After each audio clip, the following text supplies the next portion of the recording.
News: Alex Navarro has reportedly. Could be hearsay. This could be rumor. Kotaku reported this. Yes. Some stuff here. No one can trust Patrick with this shit. I saw this thread on NeoGAF. I saw it at a Mario Maker level that Alex Navarro saw the worst. Yeah, it was Nick Cage movie. So I haven't seen every Nicolas Cage movie. I won't claim to that. So there might actually be worse ones that I just have not encountered. Let's get a frame of reference here. Have you seen the Sorcerer's Apprentice? Yes. Okay. Seen Wicker Man? Yes. Okay. Have you seen Matchstick Men? Yes. Have you seen Bad Lieutenant? Yes. Sort of whatever. Yes. Basically everything he made up to about 2009 or 10, with a few exceptions, I've seen. And it's just everything after that is mostly kind of a fog. Did you see the one where he collects the rocks and there's like telling the future? What? Oh, The Rock. No. Knowing? And it tells Is that the Are you talking about Knowing? Next? What's it? Knowing. Next. Yes, Knowing Next. No, yeah. Knowing. Is it Next or is it Knowing? Because they're actually Knowing. It might be both. Because Knowing. Knowing is the really weird one. numbers Next one. is the really terrible one. One is But the- Knowing's not good either. But He's in two different predict the future movies. kind of, yeah. Have you seen Trapped in Paradise? Yes. I kind of. So I think you may have seen every Nick Cage movie. Again, and all the stuff up to about the Okay. 2009, 2010 era, where it went all direct to video, pretty much. That's kind of where I hit my wall. This is one of those movies. Came out last year. What'd you see? Okay. It was I think UK and Chinese co-production called Outcast. It is actually primarily a Hayden Christensen movie, if you want to get an example of where this is headed. He carries it. Yeah, he is the main character. It is set during the time of the Crusades, but also is set mostly in, like 10th or 11th century China. Okay. It is about two crusade warriors that have abandoned their cause and have sort of found their way into China as bandits and roustabouts and drug addicts and what have you. Okay. Hayden Christensen is the main one, and he hooks up with a princess who is going to lose her kingdom because her older brother is trying to have her and her brother killed and all this other shit. But then there's Nicolas Cage, who is sort of the grizzled old veteran, sort of the partner, like the Sully. What's the name of the other Witcher, older grouchy Witcher guy? We'll call him Sully. Yeah, the It's other just Sully. It's the same character. Witcher Sully, yeah. So he's that guy. Most bad Nicolas Cage performances are at least entertaining, right? You know, at worst they're just kind of sullen, but generally, like, he's very over the top. He's very just, he's performing in a way. You'll get your Nick Cage. This is something I have actually never seen from him before, where it feels like he's trying to perform, but he has nothing behind it whatsoever. Oh, dear. He is doing maybe the single most atrocious British accent I have ever heard in a mainstream film. Okay. Worse than Don Cheadle in Oceans? Yes. That's an achievement. Magnitudes Okay. worse. He, through half the movie, has this really crappy eye makeup where he's supposed to have like a big scar over his eye, but it looks like he's just weirdly squinting the whole time. Boy. Okay. That's from the get-go. That's from the Yeah. jump. What's this movie called? Outcast. Outcast. Okay. His hair is some kind of like samurai meets fucking Kim Davis style shit that I can barely deal with. And he's only in maybe a quarter of the movie, but it is astonishing. Yeah. What he does in this otherwise very bad movie. Like, he is somehow in this top to bottom awful film, he stands out as this exceptional blight on the whole thing. Really? And I don't say this, like, I generally enjoy bad Nicolas Cage movies. Sure. But just like, it was like someone had a gun to his head for this whole thing, and it is a nightmare. I'm looking at some images here, and they all look amazing. Yeah, these are good. He's just screaming. Yeah, he's also quite a wearing his 11th century leather trench coat through most of this, too. The Crusades brought in a lot of advancements of technology, including leather jackets. From the stills, it appears he's screaming the whole movie. He does grimace and scream a lot. So there's that image that went around with like Nicolas Cage with the like falcon on his head, and it looks like somebody saw that and was like, "That looks pretty good." We can turn that What if into a we movie. did that? We can make that hair.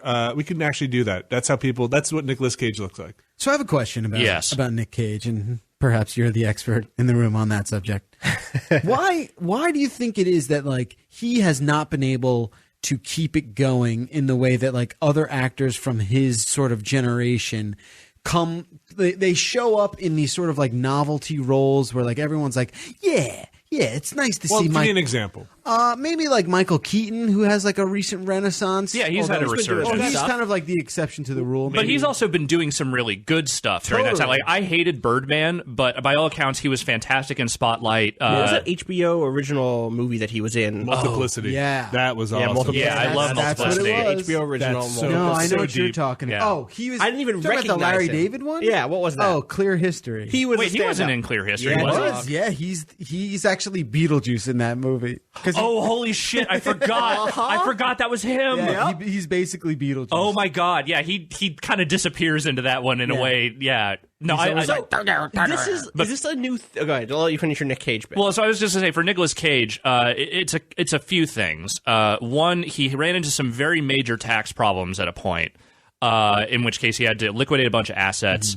And I think he had to start taking roles at this point that were maybe a little bit beneath his station. And once you kind of start doing that, I find that it's often hard for major actors to kind of climb back out of that. Unless you find a good director or a good producer that's willing to take a risk on you. Like, it's kind of what happened to Travolta to a degree. Right, but still, like Travolta, he's still getting kind of decent work. He's in that new O.J. Simpson thing on Yeah, FX. if you want to call that kind of decent, sure. I think that's a pretty high profile. But he's getting mainstream work. And, you know, I mean, he's not the bankable lead actor that he was for maybe like, the late 90s and early 2000s, but he's still getting work. They like converged at Face Off, and then Travolta chose one path, and Cage chose another. And I'm not necessarily saying one path was better than the other, but Cage's different path. Yeah, Cage's just very much became about, I'm taking the roles I'm offered because I need to work. And then one of them was into the occult, and then the other one actually was into Scientology. I was going to say was actually into the real occult. Oh, the real, yes. I didn't realize what we were talking about. Yeah, so like I think Nick Cage actually is into like. I mean, Nicolas Cage owned a haunted mansion in New Orleans, and like not really necessarily for funsies, right? Like, well, I mean, he owned the house. There's a sort of fun there, right? I guess so. It's a curiosity. I mean, it was a house owned by a woman who apparently murdered a whole bunch of slaves. So like, there's like this really intense,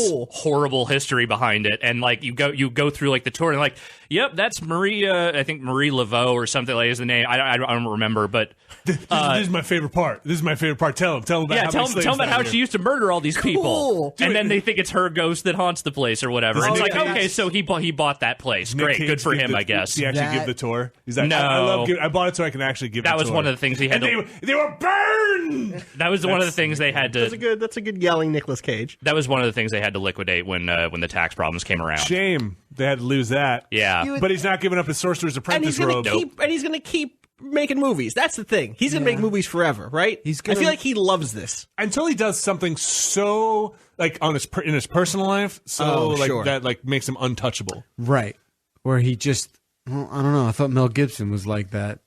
And I feel so this is the thing about him though, is that by all accounts he's he's crazy in some very fun, quirky ways, but like he's not awful. Like there aren't stories going around about him being awful to people or whatever. So like he's not like blacklisted in that regard. It's just a career trajectory issue, I think, more than anything else. Yeah, look, I don't think anyone really hates on the guy. He does seem to goof on him. Yeah, they do. He's the punchline to a lot of jokes. He does show up on Reddit all the time in like really awful looking selfies. Oh, I thought you meant like he showed up with his Reddit account. Ready to make. People are always like, "Look who I ran into at Wendy's," and it's like a very tired looking. I have he's working, of course, and I do like Nick Cage. I love all of his Coen Brothers stuff. It's remarkable. I think I actually have a photo of him, one of those awful selfie photos that is not supposed to be shared with other people. It came from a friend of a friend who worked for PetSmart, and I guess there was like a company-wide email or something that got sent around to a bunch of workers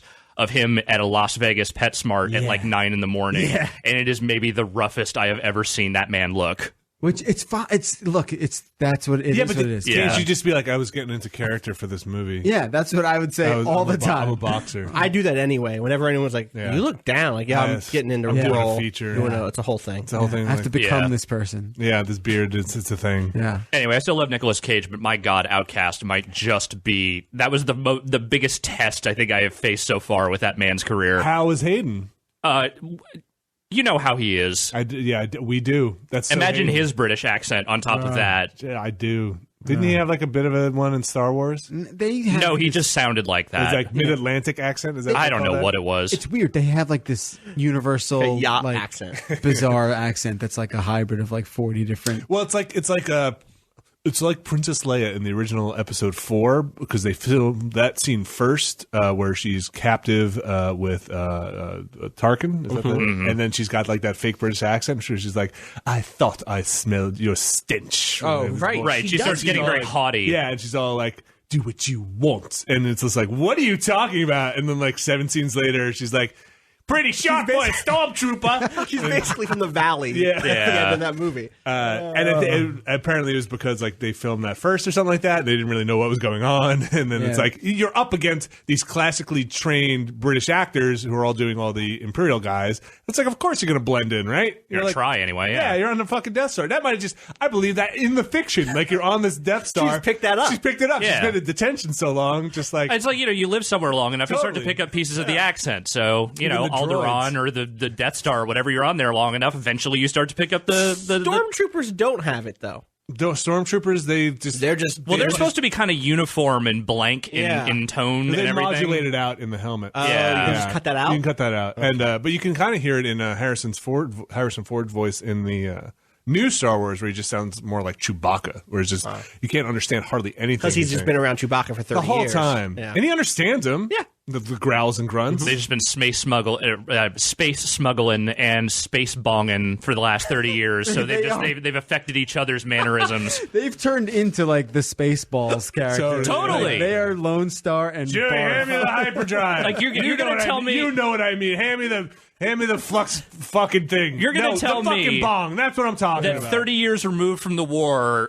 Han Solo and Chewbacca aren't just getting high as fuck, totally. just roasted off their balls as they are like, totally.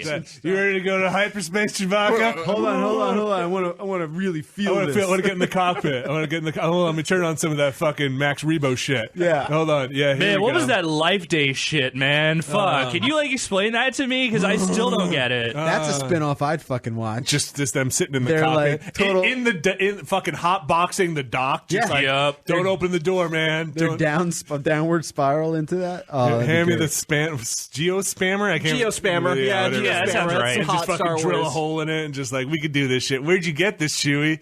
It's just some dank OG bud. He does look fucking high. Space bud. Yeah. Well, they are space buds. Harrison Ford is a notorious stoner.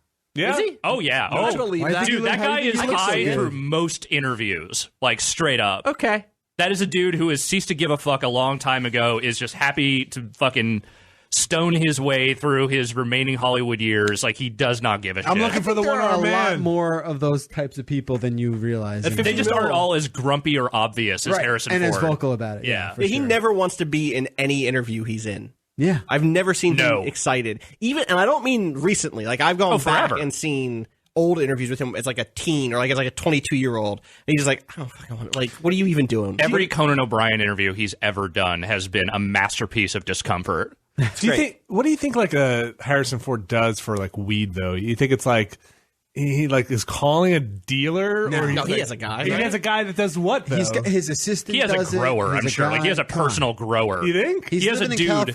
You know what? He's living in California. Yeah, he's got that back problem. He's got like, a nephew or something that he sends up to Humboldt for 6 months a year to go pick, and then they just come back with whatever they got. It's a grandson. It's not a nephew. Because then he's like, Dad. No, the dude's like 40. He just keeps doing it. Yeah, because Harrison Ford is keeping him in weed and money as long as he keeps going up there to pick for 6 months a year. I had friends that did that. What does Harrison Ford do? Not for Harrison Ford, but for themselves. He gets high and does what does Harrison Ford do? Does he watch just like his old shit? No, I don't think he watches woodworking. His own movie. No, when you've been getting stoned that long, you don't get stoned to like do stuff. What do? You just live your life. Right. It's better. And when you have Harrison Ford money, you can just live that life. Yeah. Money ain't everything, though. You gotta have something. Right. Also high. Yeah. Also being high is the rest of the equation. It's I guess. fine. You know. Speaking of getting high, video games. Video games.